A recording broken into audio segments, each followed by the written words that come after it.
Hey guys, Captain Fructose here, and welcome to another storytime video. So today's story has to do with a fan, my poor roommate, and a knife. Basically, this was a couple of years ago, just to start out. I didn't do it on purpose, just to lay that out. One day, I was just me and my roommate that were home. He was hanging out on the couch, and I was doing something on the table, and we had one of those oscillating fans that turns by itself. I was messing around with it, and we had these little chocolate balls that were wrapped up in tin foil, and these were little delicious little nuggets of goodness. Instead of eating them, I decided, I was like, what happens if I take one of these little delicious nuggets of chocolate that are wrapped in tin foil and I tape them to the blades on the fan? That's exactly what I did. I took the shroud off the fan, so it was just the fan blades, which is totally safe to begin with. I mean, what's not safe about having fan blades whirring around it? Who knows how many miles per hour that you could chop your finger off. I took the fan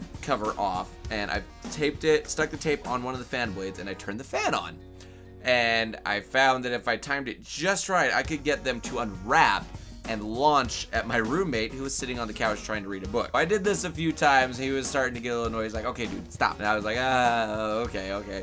And then I got a knife out and I typed, and I was like, okay, you know what? I'm just gonna scare him a little bit. I'm not actually gonna try and launch this at him. I'm just gonna scare him a little bit because I've been launching stuff, and so he'll think that I'm gonna launch this at him, and I'm gonna scare him a little bit. It'll be awesome. It'll be funny. I take the knife and I wrap some tape around the knife. I attach it to the fan blade, and I start tapping the button and making it swing back and forth, because that's all I was planning on doing. And he looks up, he's like, don't you do it. And I was like laughing, acting like I was going to, even though obviously I wasn't actually gonna do it. One of the times when I went to tap the button, I pushed a little too hard and the button clicked and stuck.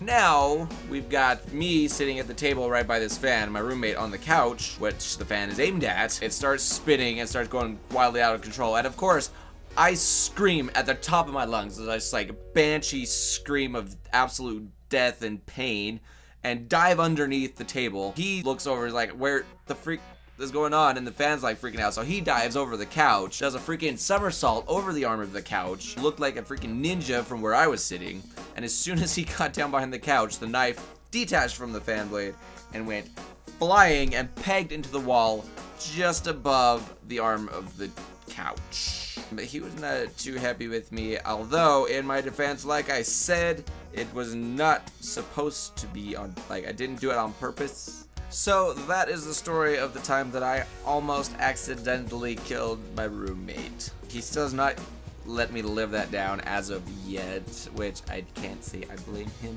I was actually surprised he's still my roommate, because that is one of many stories. So if you're interested in hearing any more of those, make sure you subscribe if you haven't already. I will do more in the future. If you enjoyed this video, enjoyed this story, make sure you leave a thumbs up. I appreciate it. If you have any stories of your own, make sure you leave them in the comments below. I love reading stories. So if you have an interesting story of something you accidentally did to somebody, leave it in the comments below. And as always, guys, thank you so much for joining me on this wonderful adventure, and I will see you on the next one. Bye, guys!